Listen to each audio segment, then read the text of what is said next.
My name is Billy Weitzer. I'm the Executive Director of the Beck Institute, and I thank you for coming through the rain. You will find it worth it because this is an amazing program that we have tonight. For those of you who don't know us, the Beck Institute was founded in 1955 to preserve and promote the history and culture of German-speaking Jewry. Our collections contain the most significant source of material relating to the history of German-speaking Jews, from its origins centuries ago to the tragic destruction by the Nazis and continuing to the present. But we're also committed to public events and exhibitions that examine the unique perspective of German Jewish experience, both in Central Europe and beyond. The Jewish narrative over centuries has consistently included issues related to assimilation, acceptance, identity, prejudice, persecution, migration. These are all important stories to tell, and I think you'll get the idea that both for an understanding of the past, but also for our times today. And tonight's program about the story of Joseph Süss Oppenheimer, or Yud Süss, is an excellent example of how we live out this mission of understanding the past and bringing it to the present. The story is emblematic of the entire story of German-speaking Jewry and is well represented in LBI's collections. We could be here all night showing you what we have in our reference books and archival documents, but I want to show you a few examples. And page down. We have a collection of the personal correspondence and manuscripts of Feuchtwanger, who wrote the historical novel upon which both films that Frank Stern will be talking about tonight. And there's a picture of the author. We also have a history of Joseph Süss Oppenheimer, written by the pioneering woman historian Selma Stern-Teubler in 1929. And a third example is we have an eyewitness account published in 1738 by Christoph David Bernhard. Bernhard was a theologian who converted from Judaism. He met Oppenheimer 3 days before his hanging and wrote an account of his visit in the form of a dialogue between himself and an imaginary friend. Bernhard's dialogue is one of the 4 contemporary sources cited by Princeton historian Yair Minsker in his book, The Many Deaths of Yud Süss. Now, Yair is here in the audience, and he also spoke here in January about that book, and you can look at our website, lbi.org, or go on YouTube and see that lecture from January. In that book, Professor Minsker attempts to trace the true history of the Süss story through a close and critical reading of the handful of contemporary accounts of Oppenheimer's trial. The sources are wildly contradictory and hardly impartial, but Minsker arrives at a very convincing thesis about the motivations behind the trial. I'm especially pleased, let's call this part 2 of Yud Süss, to have Frank Stern here to bring these issues alive for us. Frank studied at the Free University Berlin, the Hebrew University in Jerusalem, and received his PhD from Tel-Aviv University. He has taught at Ben-Gurion University, Sapir College, Columbia University, Georgetown University, Humboldt University, and since 2004 at the University of Vienna, where he teaches cinema and cultural history. He's also published widely on post-war Germany, philo-Semitism and anti-Semitism, American-German-Israeli relations, and of course, German, Austrian, and American film. My wife and I met Frank in a lovely cafe in Vienna and immediately knew that we needed to bring him here for a program after Frank speaks. There will be questions and answers, and then we'll have a reception up in the Great Hall. Thank you.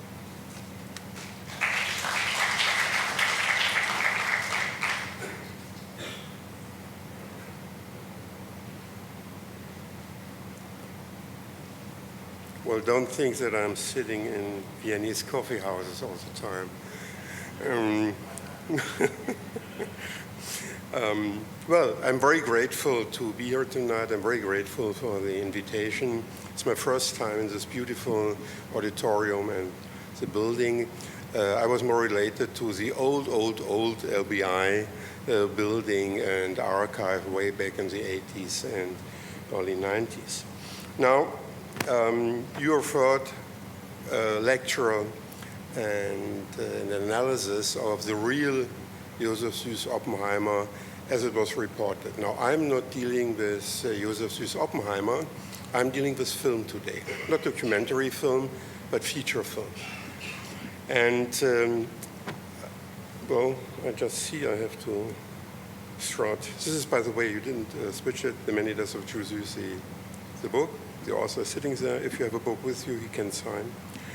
And this will be the lecture. And just to be from the very beginning, Feuchtwanger's novel is Joseph Süss Oppenheimer. Since then, you always hear Jules Süss. Jules Süss is the title of the Nazi propaganda film. Not racism, antism, I'll refer to this. And the real film that has so far been produced based on the novel by Leon Feuchtwanger is the film Jules Süss, Power. Then under the name Power, the film was shown in the United States. In a few moments, I will refer to this. So when I come in my second part, after the introduction, to show you clips from both films, you will always see it's either Power or Jules Süss. I will always say it, but it's very important to see that I'm switching, comparing between these two films without showing these films as a whole, because most of you will know about the life story of Joseph Süss Oppenheimer. These two films, Power by the director Lothar Mendes, one of the famous Berlin-based UFA directors until the Nazis ousted all Jewish film people from their offices at the UFA and other film companies, and the Nazi film Jules Süss by Veit Harlan, the Nazi director. And I think these two posters of the time, they're both posters of the time, already indicates the direction. Now, 85 years have passed since the film Jules Süss, Power, premiered 1934 in London. I would like to talk about the context of Power, the people who made it, and how the 1940 Nazi film Jules Süss relates to the film Power, because there is a visual discourse that so far has never really researched and analyzed. It would take at least 2 weeks to do this in detail. So I picked out some little, let's say, scenes, kind of a mosaic, fragmented, to show you how these two films relate. And I will introduce this and then show scenes. Now, Power, or Jules Süss, was produced in London, and the script was based on Feuchtwanger's novel Jules Süss, published in German in 1925 and in 1926 under the name Power in the United States. So the English title from the very beginning of the 1920s was Power. This is important to remember. By 1931, the novel had been translated in 17 languages and sold about 750,000 copies, meaning this was a world bestseller. Film rights were bought by British Gaumont after earlier attempts to produce the film failed. But finally, after the Nazis' rise to power, production began. Lothar Mendes, who had worked at the UFA studio in Berlin, was appointed director in London. Alfred Junge, another German Jewish exile, participated as art director, and the refugee Heinrich Frenkel collaborated on the script. The film is something very, very special. It is the first cinematic work of German Jewish exiles, 1934. You always have to recall, we're not talking about Hollywood in the 40s. It's the first cinematic work of German Jewish exiles with a clear message, long before Hollywood considered anything of the like. A message against anti-Semitism, a message that made it clear where is the danger today in Germany concerning not just the Jewish population, but in general. In the following decades, the film was forgotten. It was rarely screened. The premieres in 1934 in London, in New York, Los Angeles, and also Vienna were clear cultural and political statements of German Jewish refugees. Statement against Nazism, against racism, against the ugly face of Germany. Already when it had become public that Konrad Veidt, the leading actor who played Süss, who at this time was working on a production in London and also another production in Germany, that he would play Josef Süss Oppenheimer, Goebbels in person called him by telephone from Berlin. Goebbels demanded that the famous German actor immediately return to Germany or would never return to London. And sometime later, when Veidt had to finish the production in Germany, Goebbels gave order to imprison him.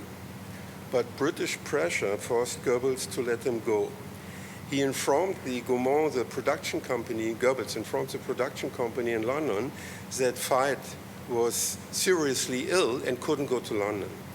So through the British consulate, a British physician was sent from London to check Konrad Veidt, and he found him healthy.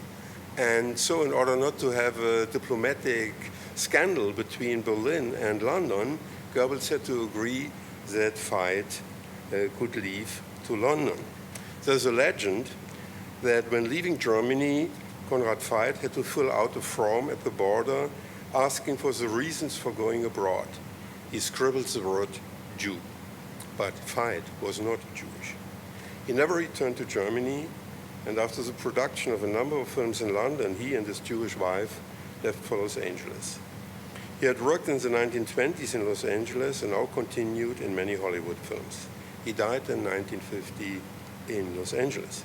And you all know him as a Nazi Strasser in Michael Curtis' Casablanca. This was Konrad Veidt. And I always stress the point he was not Jewish. You know, like Marlene Dietrich, Konrad Veidt, and there were some more who realized what everything was about in Germany. And it was about democracy, it was about the character of Europe, it was a character of how to deal with the cultural other. I don't know. I don't know. I mean, I don't know. I don't think so. Anyhow,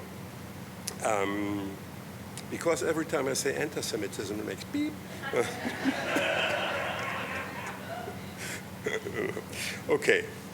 In 1933, when arriving in London, Konrad Veidt already was under contract by British film companies.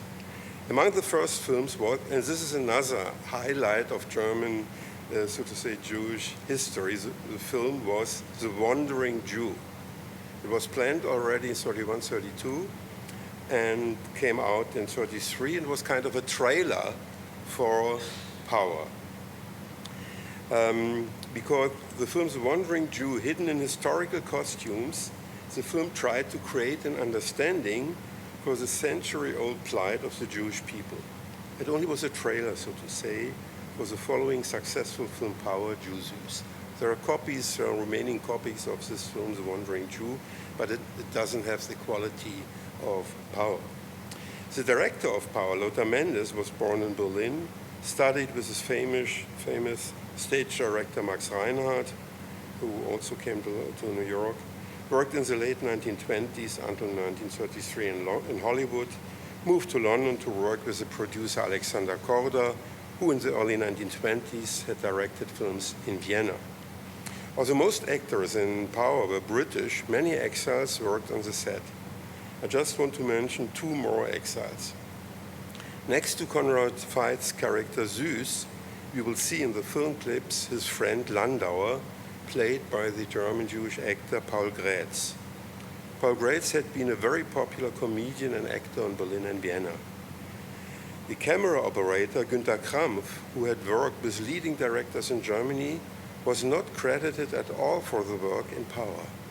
So you can't see his, if you don't know through research, you will not find his name in the credits. What I'm trying to indicate here is that sometimes those in the shadow of the screen are the creative spirits that make a film work. And I believe these emigres, their names and their work should be remembered. They are, in fact, the creative chorus line of exile cinema. But in most history books about exile and film cinema, you won't find the chorus line. You'll find the stars. Leon Feuchtwanger traveled to the premiere in London from Sanary-sur-Mer in southern France, where many exiles lived. He was a bit disappointed, but we know. Which author is satisfied with the transformation of his literary work into a film? His reaction was also due to the fact that British censorship had seriously interfered with the final product. So now comes the spoiler alert. You'll find versions of the film on YouTube. You'll find versions of the film on some DVDs, wherever you can find them. But it's just kind of a version. We don't have the film, how it was produced in 1934. And we can tell this from the length of the film. The British version has a certain length, and the DVD version, YouTube version, and the American version. So everything is different. Censorship has worked first in London, and then also, I must say, in the United States. It's self-censorship, which seems to cut. Some believed in London, after the first screenings of the film, that the film could instigate anti-Semitism. Others thought its depiction of the Jews was too positive. Scenes were cut, and the length of the film is somewhere between 108 and 120 minutes. It's not me. Eddie, where are you?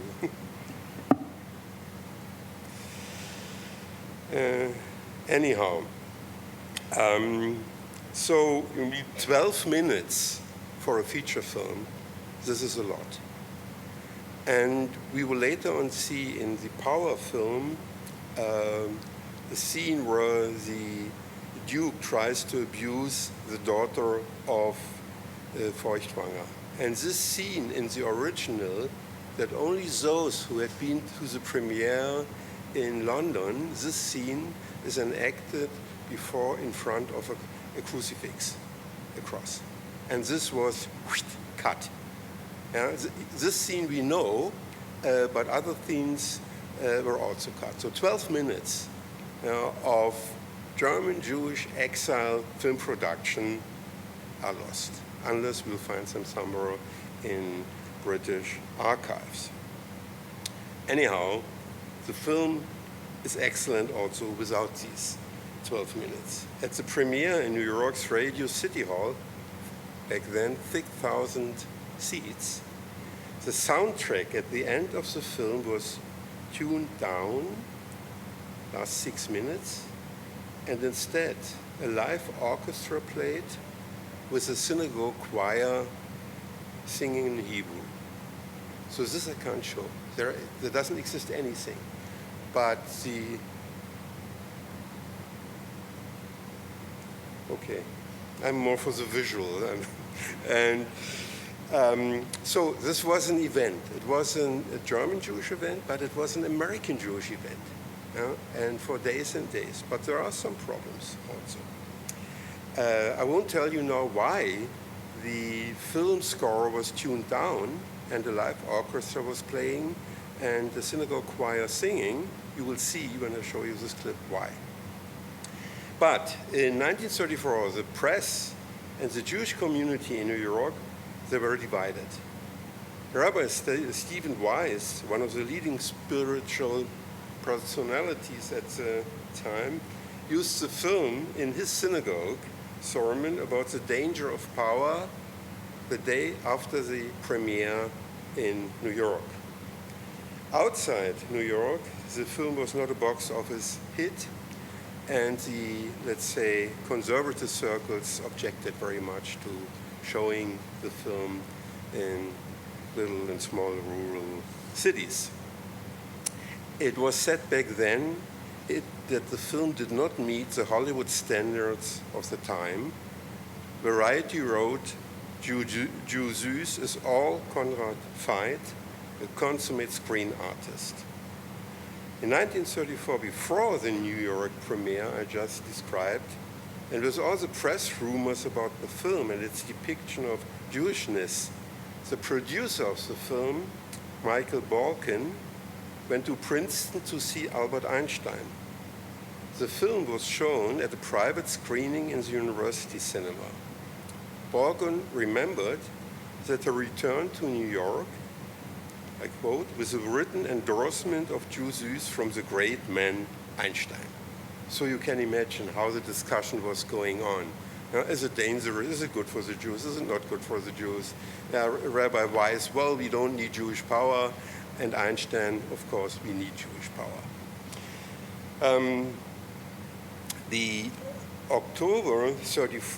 In October 34, the subtitled version premiered in Vienna. 34 already, it's Austro-fascism, but it's not yet part of the Nazi Reich. So until 38, many American films were still shown in Austria. So the premiere in Vienna, a few months after an anti-democratic and anti-Semitic regime had been established that outlawed all opponents. The public reaction to the film was hostile, with a text on Feuchtwanger's novel and on the film, which, I quote the official government newspaper Wiener Zeitung, the film offends every Viennese. Other dailies saw anti-Christian propaganda. The Catholic Church asked for boycott of the film, not just boycott, but not to show the film in Austrian-German movie theaters. Censorship began its work, and at the end, after only a few days, the film was banned by police intervention. The German press, of course, was happy, not to forget that Feuchtwanger's novel had already been burned in the streets of Germany. The Nazi daily Völkischer Beobachter wrote, Konrad Veidt betrayed his country, 1934.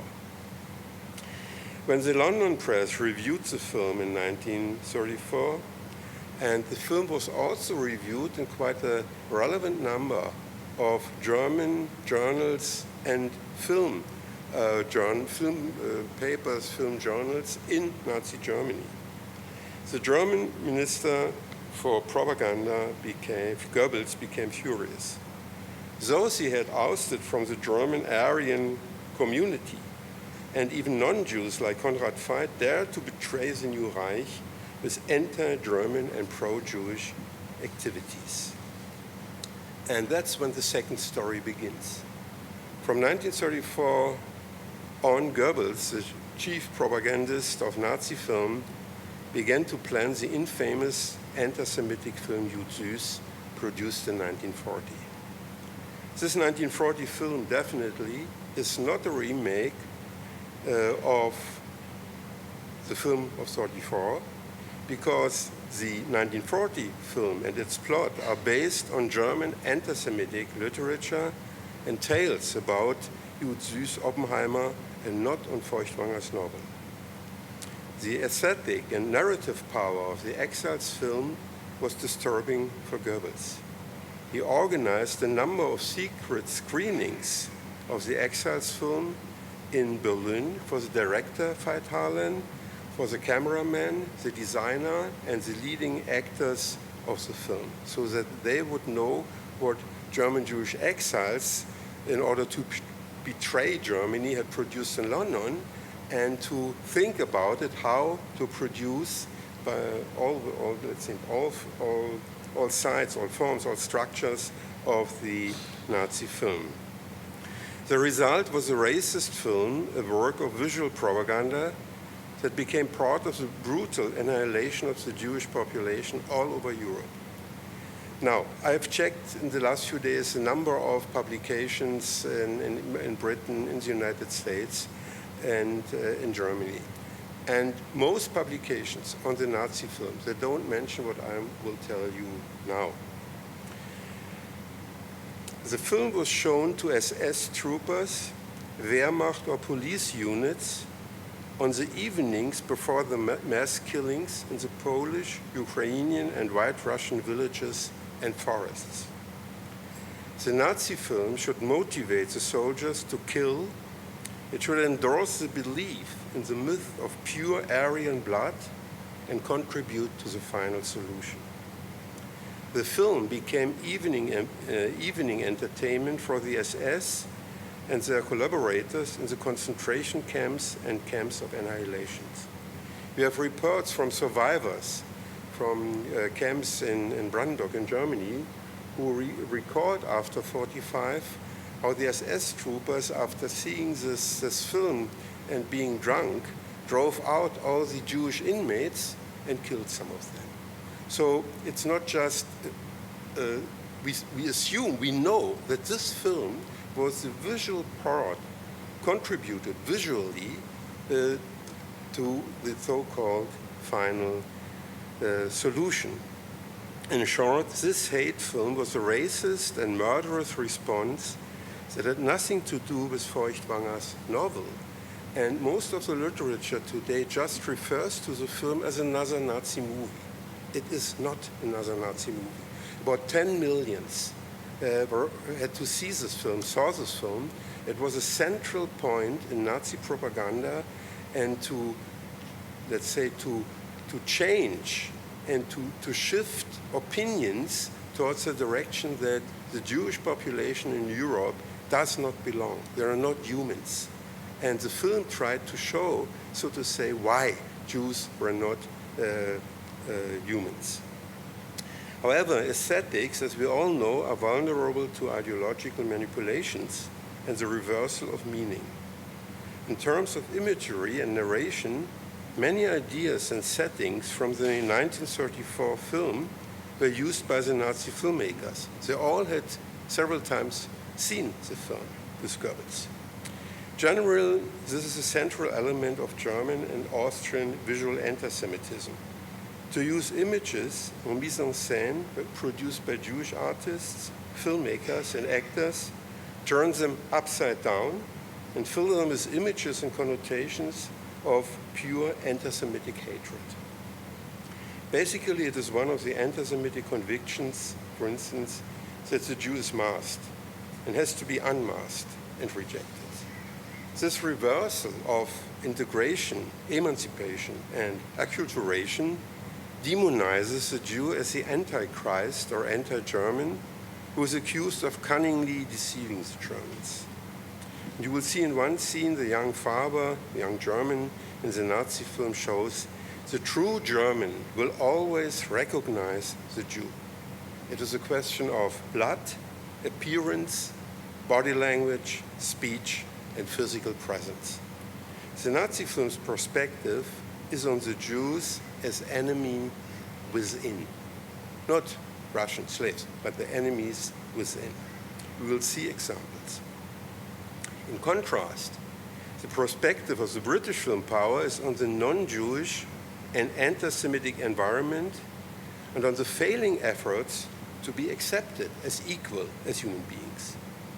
Both films concentrate on anti-Semitism.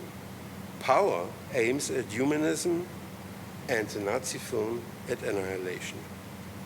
Beyond these obvious topics, the Exiles films has relevance for discussions far beyond the historical case of Joseph Süss Oppenheimer. You will see in a few seconds in the first scene that I will show you.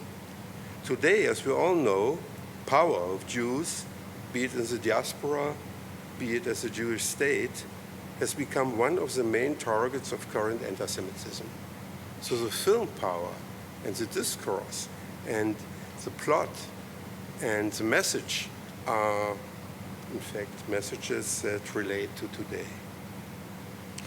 Now, following, we will see short clips from both films Power at Süss, and I'll start with the very beginning of the film Power.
We just read the word boycott. There was no boycott in historical Stuttgart. The term boycott is referring to the boycott against Jewish stores, enterprises, physicians in Germany. So throughout the film Power, you have these tiny hints, messages concerning not the past, but the present, indicating that the film is a film in historical costumes, but it's a film about today.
And the Lord said, I will bring you up out of the afflictions of Egypt unto a land flowing with milk and honey.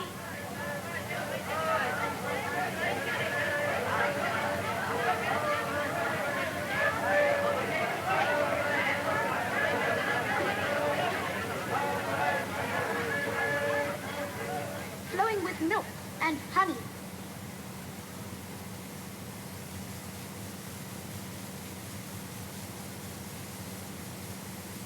Us, too? Yes, if we keep in our hearts our faith in his word. Why have we got to live here? Why can't we leave the ghetto?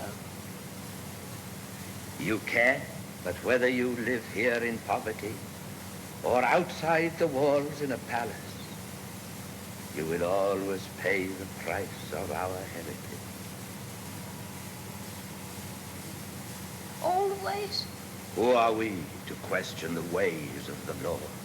Perhaps someday the walls will crumble, like the walls of Jericho, and all the world will be one people.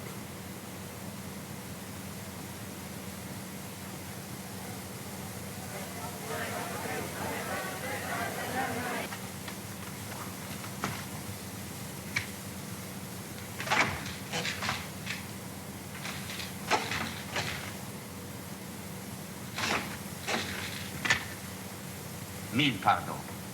I shall have my coachman thrashed for his carelessness. Oh, no.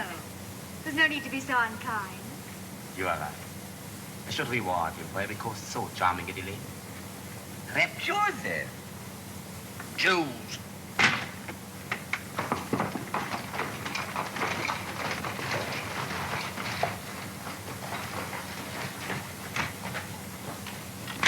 Lovely girl, who are they? The Prince of Tarn, Texas, and his daughter Marie August. Jew haters. A Christian child was murdered in their country, and naturally a Jew was burned for it. Old fables, Landauer. 300 years ago. We are writing now 1730. So what? They did it in 1430, they can do it in 1730, they can do it in 1830, they can do it in 1930. Who is going to stop them? You? With your silk stockings and ruffles and buckles and attendants up behind? I want position. Respect. Not for my sake only, but for the sake of all of us. I want power. So this is the beginning of the film, kind of. You have the basic idea, but you also have Landauer, Oppenheimer's friend, who's indicating they can do it in 1930. And we have the year 1934. So again, the message is clear. It's about anti-Semitism, and it's about fighting anti-Semitism, and it's about power. What can the Jews, the Jewish community, Jewish leadership accomplish in such historical situation. With the scene on the road, Oppenheimer as a gentleman meeting a lady, so this will reappear also the gendered relationship between the Jewish Oppenheimer and the Christian women in Stuttgart. So now the Nazi film Jules Süss, again the beginning, the first sequences of the film. Listen to the music, what's happening here.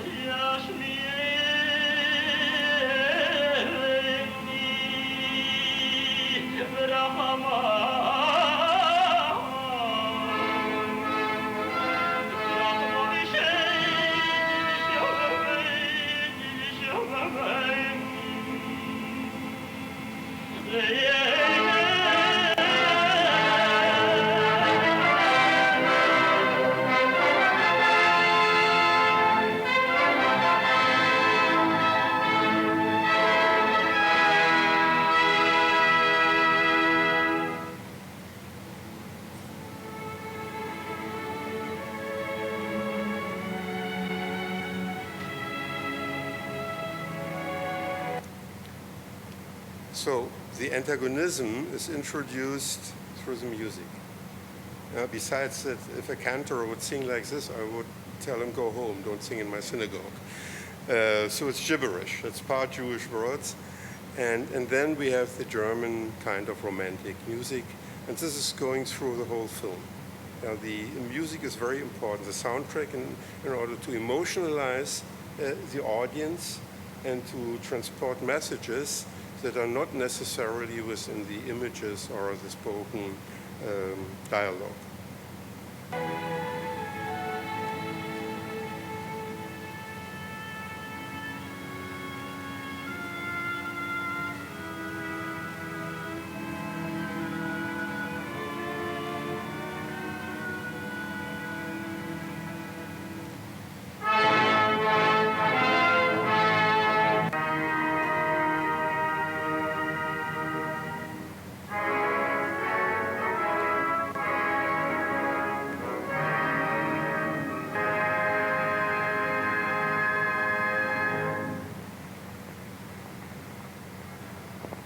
Nach dem höchstschmerzlichen Ableben meines Vetters des Herzogs Eberhard Ludwig ist die Regierung dieses gesegneten Landes an mich gefallen.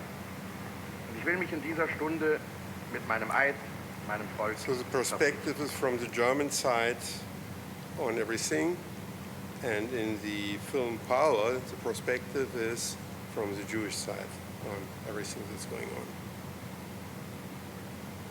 Now again, it's still Jules Süss, a Nazi film, and an emissary of the Duke arrives in the Jewish quarter in Jewish Street in Heidelberg because the Duke needs money.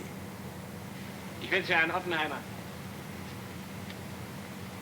Es ist Oppenheimer erwartet, Euer Exzellenz. Oppenheimer is waiting for His Excellency.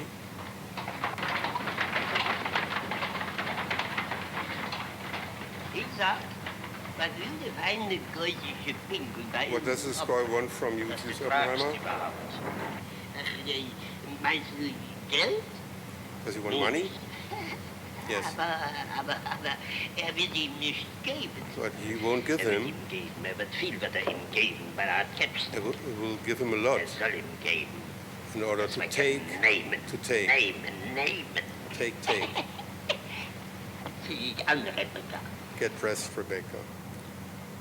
And in the background you see the eye of the Josef Süss Oppenheimer, Jules Süss, in the Nazi film. So again here the kind of female gaze of this young Jewish woman is already indicated a certain gendered topic in this film. The Jewish actors, except for Jules Süss in the Nazi films, are played, 6 of them at least, by a very famous German actor, Werner Krauss, who had a fantastic post-war career.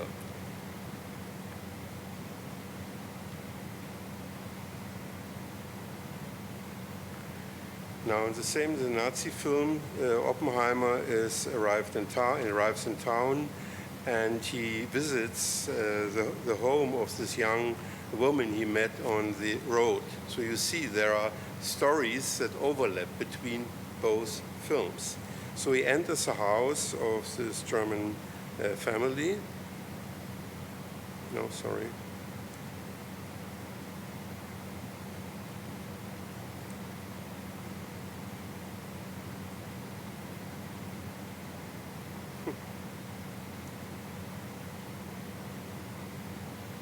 Das ist doch ein Jude, der Herr Oppenheimer aus Frankfurt.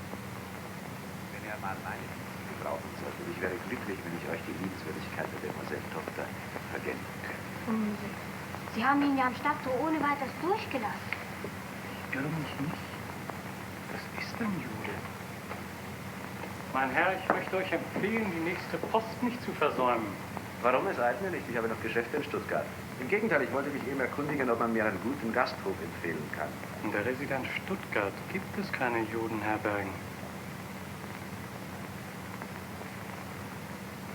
Mein Kompliment zu Ihrer Menschenkenntnis.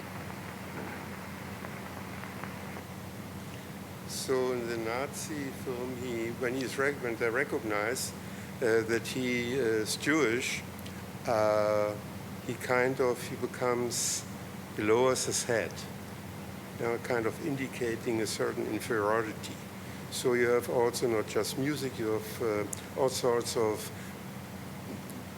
body language, of typology, so to say, indicating the difference. Just remember how he looks like and how he will look like at the end of the film. Now, the film Power has a number of scenes and sequences in which the director and the scriptwriters want to show the audience in 1934 what they know and the audience should know about anti-Semitic traditions. And this scene is referring, of course, to the blood libel.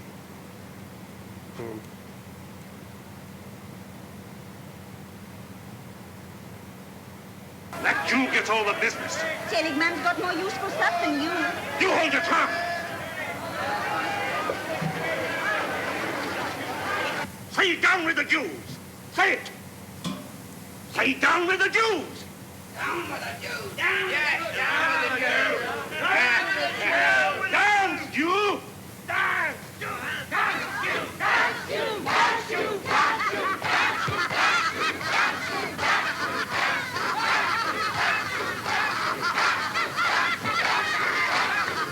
Damn Jew! You big bully!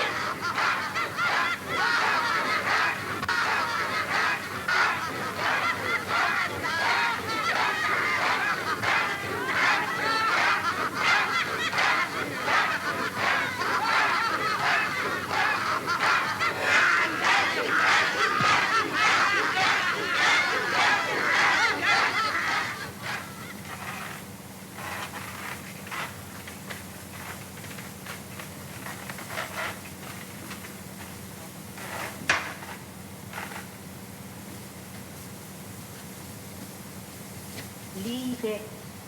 Leave it. You can't do any more work today. You've done enough. Come. Come inside. It's the Passover.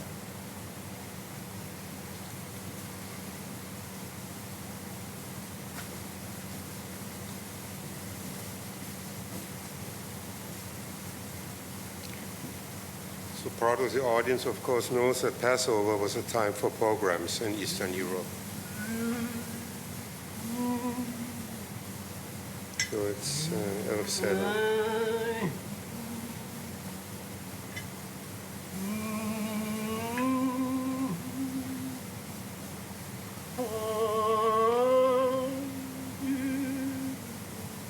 I can't find my girl.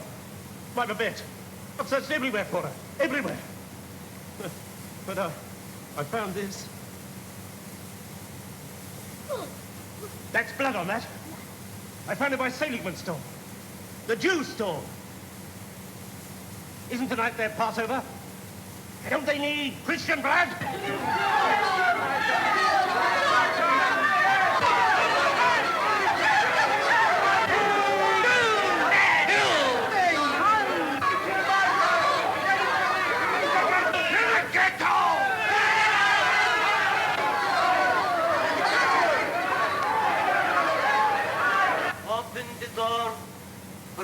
Elijah, the prophet.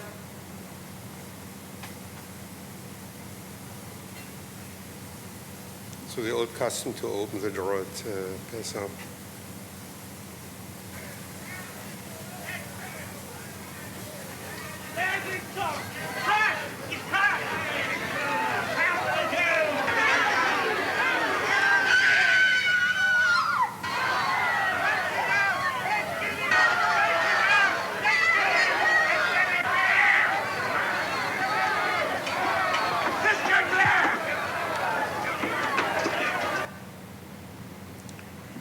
So there are a number of scenes showing how anti-Semitism works, what the lies about the Jewish rituals are, the blood metaphor.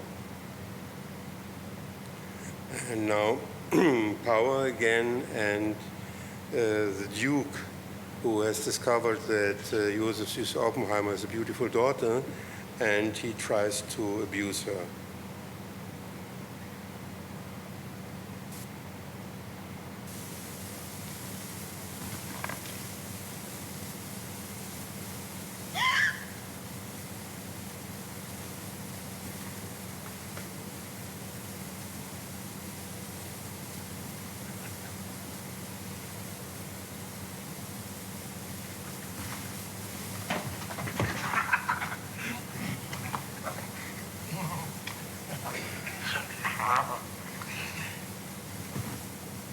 Don't be frightened, child.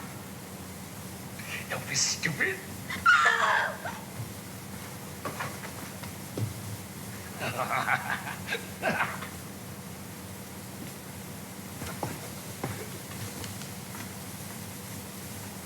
You see the cross? Kind of. That's all that's left.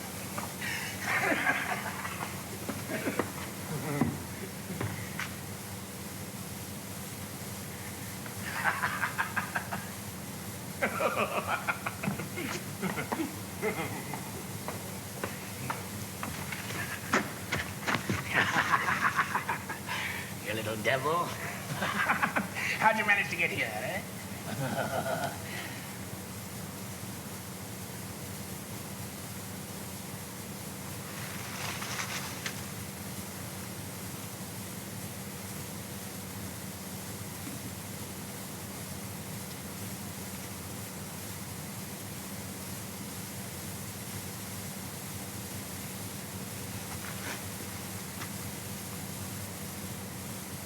To go now, Highness.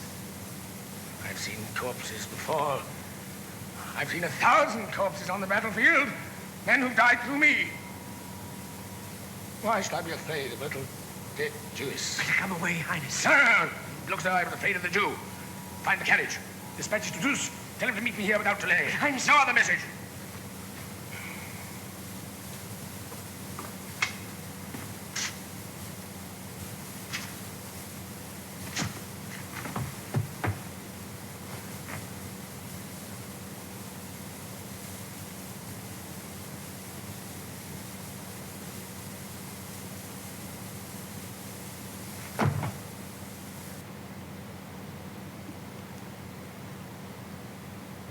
The Nazi film now, it makes a full reversal, reverses this totally. The following scene, the depiction of racial, economic, cultural, and Christian anti-Semitism are completed with sexualized anti-Semitism and blood metaphors.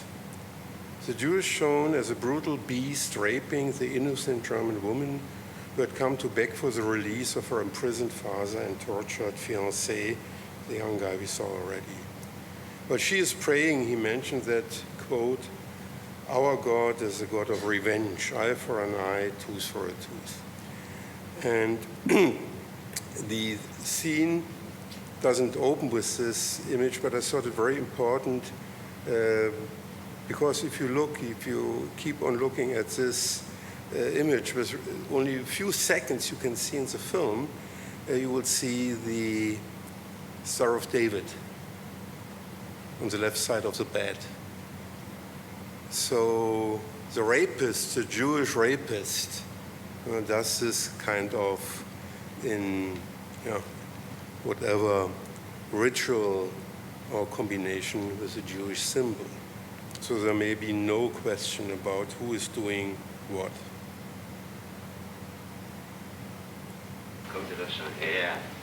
She has come to ask for the release of her fiancé and her father, and she's bringing him a little jewelry, and he's showing her some jewelry, trying to, I don't have to explain.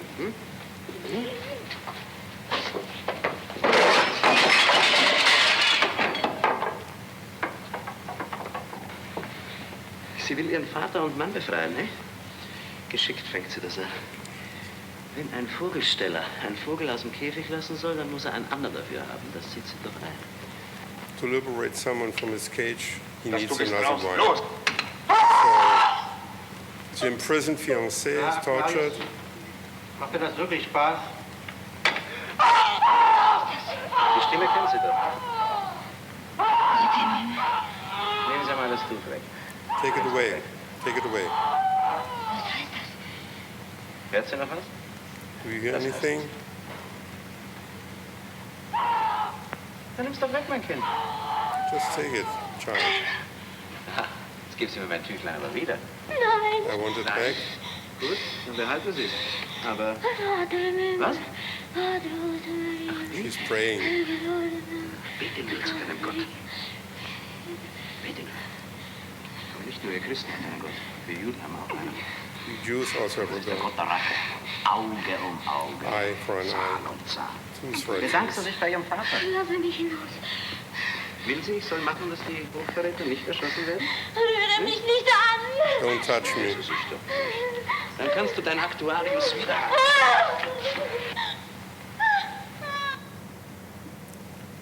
So this is the central scene of the film, the rape. And you can see that I cut these pieces of the Nazi film from various sources in order to get some of the important scenes together, and not always have subtitles. So the subtitled version that is on the American market also doesn't have all the sequences of all the scenes of the film. Now, coming slowly to an end of comparing the film Power, Süss, the Duke has died, and the Joseph Süd Oppenheimer has to go to court. There's a trial, and you will see the beginning. No, sorry.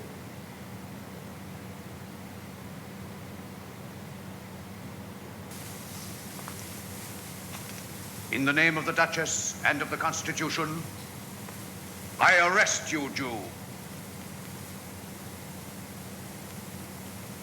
I confess to having been a loyal servant to my master, our late Duke, the head of the state, according to the very constitution to which you, gentlemen, are professing such an ardent loyalty.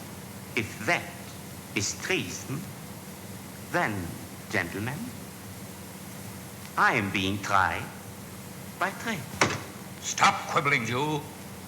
You can't escape a ride to hell in the gallows cart. Better save your time and ours by giving us a good, respectable confession. You put it so charmingly that you almost tempt me to confess to things I haven't done. After all, you can't hang me higher than the gallows, can you? In law, we have no case. I warned you of this from the beginning. You have no chance of hanging him on any of the charges. Oh, yes, I have.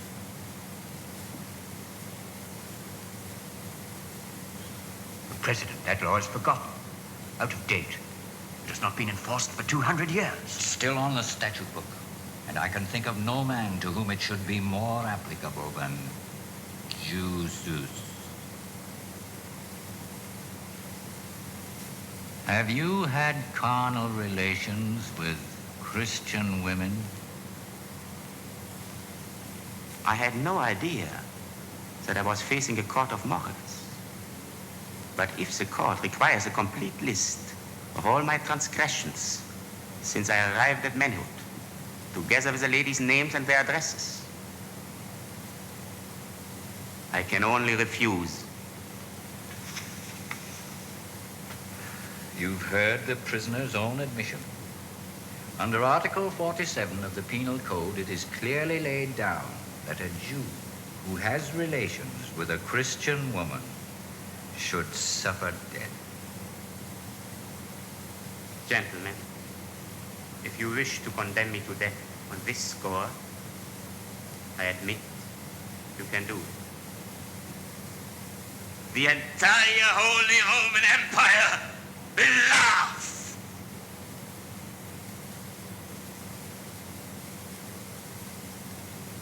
But not at me.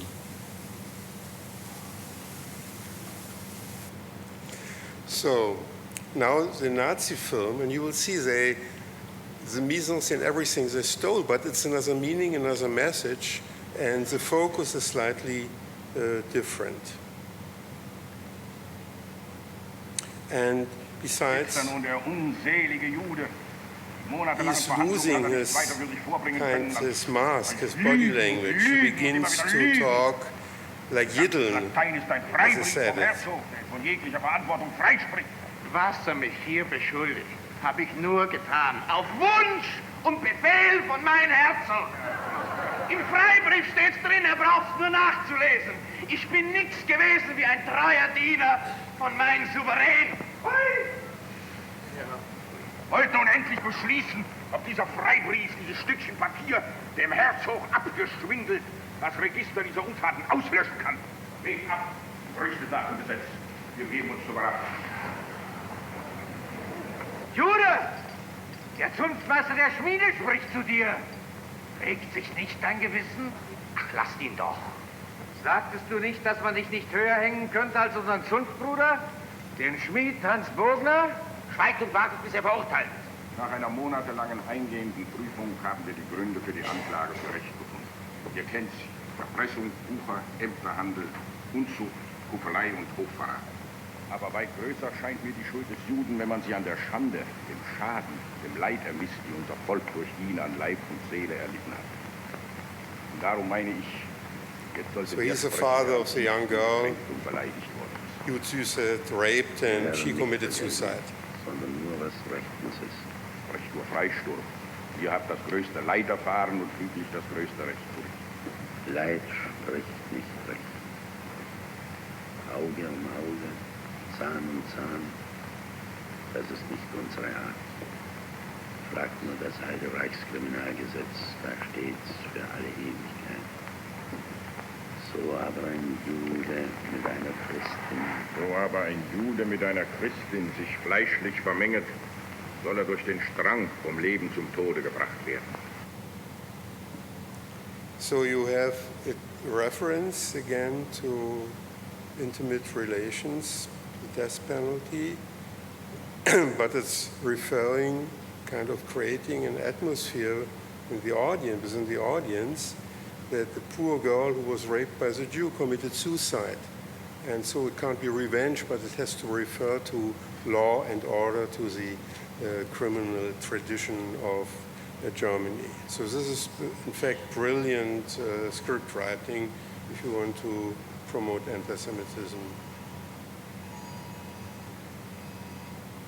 The execution, and you will see that in the last scenes of the Nazi film, it comes closer and closer to the Exiles film from 1934, but the messages, the meanings are totally different.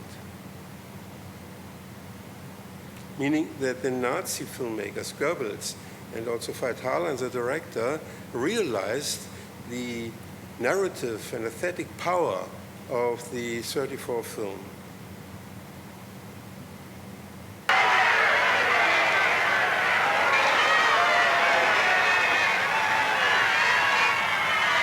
Now we shall see if we can't hang you higher than the gallows.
noticed in the last 5-6 minutes that the sound of the score of the film was tuned down, and there was live orchestra and a choir singing, and Shema Israel, obviously. So now completely different, not completely different in aesthetic, but by aesthetic means, but in terms of the mise en scène, in terms of the narratives, the Nazi film, the judge continues on this location now to read what we already heard. So it has almost read 3 times. Relations between Christian women and Jews are forbidden, are a crime, death penalty. And Jules Süss in the Nazi film is crying that he only serves the Duke, asks for his life, and that he is innocent.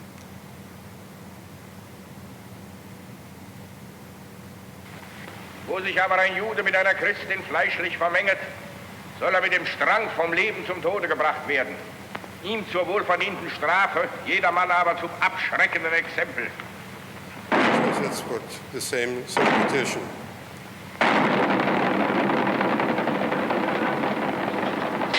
So you see the cage, the snow, everything is the same. Als ein treuer Diener von meinem Souverän!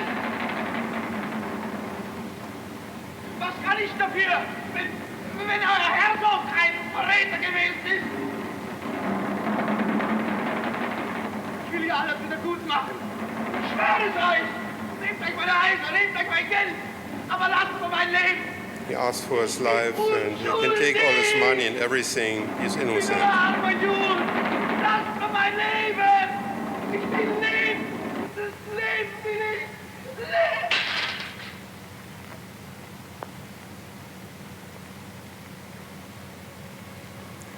And now, the final message to the audience, to 10 millions who had to see this film.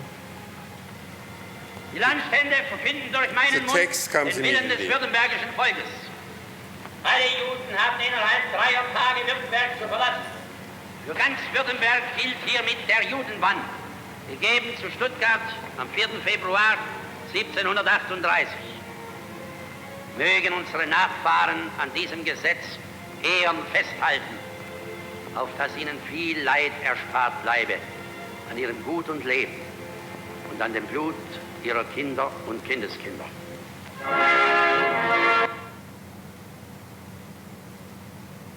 Now, these are the words he was just saying.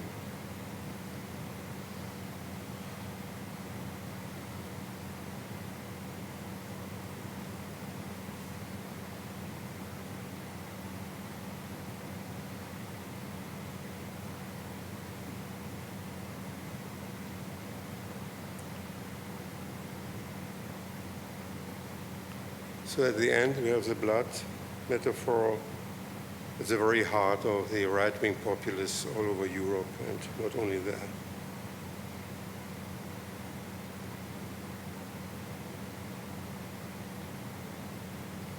Thank you for your attention.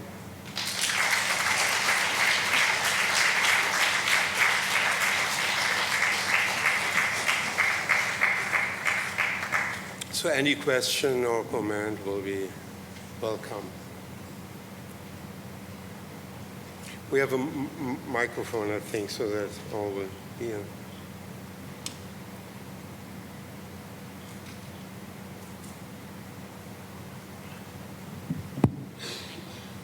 It's unclear to me why you described that at the American screening, the last few minutes, the volume was turned down and they had a choir singing over the voices of the Jews who were bemoaning what was going on. So what was the reason for that? Well, you know, it was Radio City Hall 6000. It was a premiere in New York. And they decided to give it a special atmosphere. So at the end, they tuned down the no more cries, deaths to the Jews. But live orchestra was built, it was the orchestra of the Radio City Hall, in fact. And a choir from a local synagogue, I don't know which one, was singing. And this gave the let's say, the final, it had kind of a very emotional impact on the audience. In the 1934 film, I'm not sure he's a rabbi, but I'll refer to him as a rabbi, is treated very sympathetically, and he has the ancient message of, just endurance, and then maybe one day things will be better. Yeah. And when I saw the 1940 film, I was kind of surprised because, to a certain extent, that rabbi figure is treated, I don't know the word well, but I can't think of any other. He's treated almost sympathetically. At least, he warns Süss against what he's doing. He seems to be in many ways decent, and maybe that's a wrong interpretation. But also, I was confused that in the 1940 film, he is involved in the with his telescope and astrology, and I was wondering if that's an anti-Semitic trope. Well, the Goebbels' intention was to make the film kind of believable. It should be a realistic film. It should be based on let's say, the education of the German people since 1933 to 1940, relating to everything that refers to the racist and anti-Semitic depiction of the Jews, and all myth and all old legends and anti-Semitic traditions that were built into German culture until then.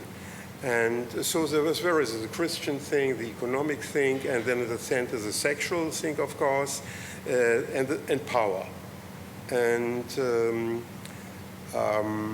Goebbels interfered rather strongly in the work of the filmmakers. He was seeing everything that is coming to the set, and he wanted it to be kind of his way of seeing a Jewish world as authentic. So you have kind of, the Jews are not just one person, there are different opinions that relate to German Jewish realities before 1933.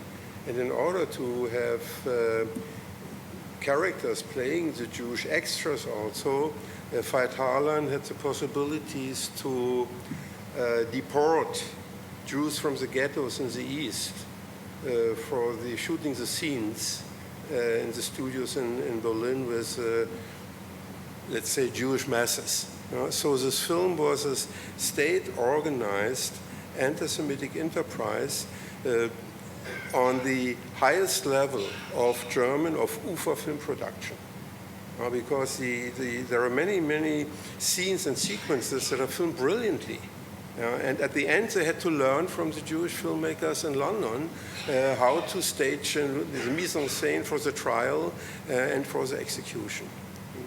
But he wanted, also Goebbels missed one point, because we know from the German security service and the reports that many young women in the audience in Germany cried and felt sympathy for the poor Süss Oppenheimer. So it was kind of, and there were also ambivalent reactions, and but this is not the most important thing. The important thing is the use of the film, with the SS, with the Wehrmacht, with the police units, with the implementation of the so-called final solution. So the reaction in the German press, or also in Paris, was not that there was a differentiated image of the Jews, but it's the enemy within. It's the blood that endangers German Aryan purity.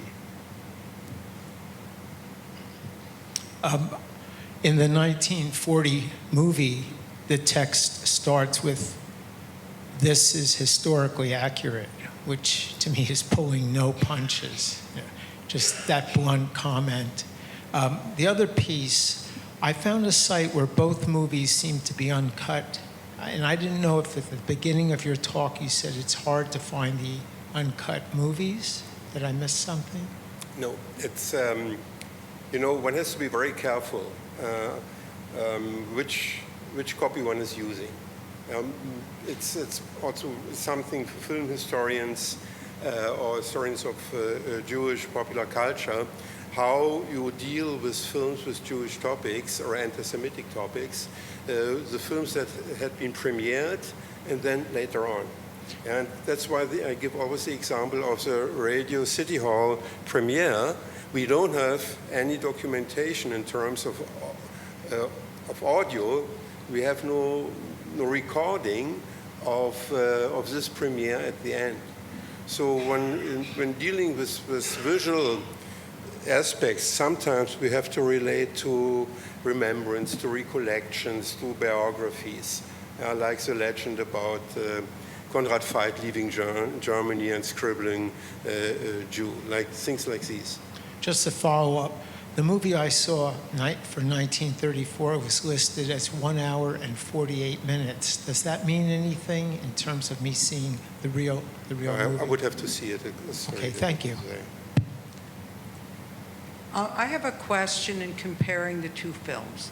If I were Goebbels in 1940, I think that's a great film about a Jewish rapist. I mean, especially after the Nuremberg laws and whatever, right. And let's hang the Jewish rapist. But why would a group of Jewish German exiles in London who wanted to show about anti-Semitism want to show a Jewish rapist that caused a young girl to be killed? I don't get it. No, you got it wrong. The film of 34, the Duke is trying to rape Oppenheimer's daughter. And she commits suicide. And this kind of is an idea for the Nazi film. I got it. Okay, now I got it, because I didn't get it. No. Thank you. It's always, it's the whole, it's the logic of anti-Semitic discourse. You take realistic, kind of authentic elements, and you turn them upside down. And that's what's happening here.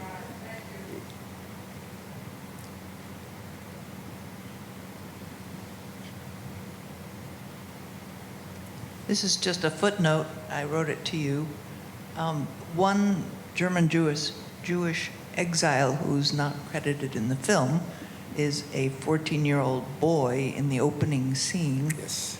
He had recently fled Berlin with his family, and where his uncle had taken him to see the books burn.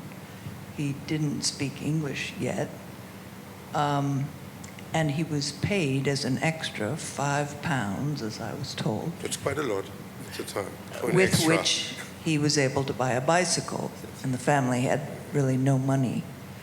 And another thing, which I only appreciated when I finally watched the whole film, is there's a comical scene in the English film where Landauer, where Süss is showing Landauer his very ornate bedroom. Landauer tests the mattress and appreciates the silk sheets, and he says, "But I couldn't sleep in this bed." And Süss says, "Why not?" And he said, "She's too fat." And he points to a painting, and Süss says, "Well, that's Michelangelo." And he said, "She's still too fat." And the 14-year-old I'm talking about went on to become a great Michelangelo scholar. And that painting was a known painting by Michelangelo, but long since lost. And I'm curious because the best copy of it is in the National Gallery, and it's, I guess, not inconceivable that because this film was a propaganda film, maybe they borrowed the painting to use it in the film. I would immediately ask, and which painting did they give back? Anyway, the person I'm talking about is Leo Steinberg. Very grateful for your remark, and of course, and this the young boy is this one with his arm up, right? You mentioned in your mail, probably, right? I have a quick question about the 1934 version. Part of the plot is that Süss Oppenheimer seems to make the discovery that his father, his biological father, was not Oppenheimer, and in fact not a Jew, and that therefore he is not a Jew. And I have a question about that plot point, what do you think the meaning is?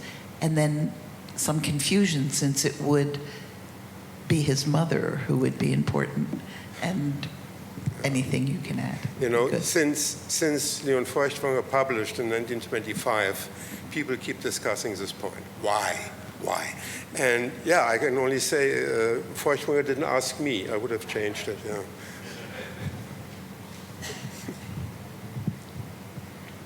Back to the issue in the 1934 movie, that it was not Süss who raped the young woman who was his daughter, but the Duke. There must be something in between that scene and the scene in the court, which we've not seen. Yeah, of course not. But yeah, I'm very confused on what grounds was he tried. I mean, it could not have been rape. No, he was at the end convicted in the mixing Christian and Jewish blood, or whatsoever, howsoever you will define it. Yeah, it's Rassenschande. You know, that's the point in the Nazi film. That's also why the young woman committed suicide, because Rassenschande was unbearable. Nuremberg law, 35. And based on the 34 film, based on Feuchtwanger's novel, let's say, love affairs of Oppenheimer played quite a role also at the court. And that's why I left the scene where he says, well, is this a court of morals? You know, that's exactly the point. Yeah, it's kind of the Stuttgart bourgeoisie is taking revenge on someone who was kind of diminishing their power and their influence on the Duke. I mean, I hope I'm not belaboring this, but if it was his daughter who was raped and died, yeah, on what grounds was he arrested and tried? Yeah, well, what we heard in the short scene, betrayal. He was taking money, he had too much financial influence. Charges. There were all kinds of charges, but at the end, it was clear this wouldn't be enough to have him convicted. So impeachment always is a problem. Yeah. If I might just ask one more point, as a historian, and I remember seeing an exhibit on the Jew Süss of images in that time that was shown at the Metropolitan Museum. In fact, on what grounds was Süss arrested, tried, and convicted? This is a point. We have this book wonderfully depicting all the reasons why he was imprisoned, first of all, and he was imprisoned for a rather very long period. So you can give an interpretation, okay, he committed some crimes. You can give an interpretation, it's a revenge of the Stuttgart bourgeoisie, those who would be the ruling power and got back to their power after the Duke's death. And at the end, it burned down just to get rid of him because there was this point having relations to Christian women. But I think we should not refer, you as a specialist, we should not refer to this trial as something that was rational. It was a revenge trial, in fact. A court Jew had risen to power. And so this is a discussion we can have today. What does it mean? What is Jewish power? And is Rabbi Weiss right in 34 to say, no, Jews should not get into leading political positions in the United States or elsewhere? Or should we say today, no? We have learned a lot about it in the 20th century, and power has to be one of the characters of Jewish way of life. It's not something we leave to others. We are not going to hide ourselves anymore. And that's also the basic criticism, the basic attacks on Israel are related to power. So this film is something that it's not just the past. It is dealing with problems and questions of presence. I think that's a perfect stopping point, although the conversation could continue up in the... but thank you, Frank. Please join us upstairs for reception.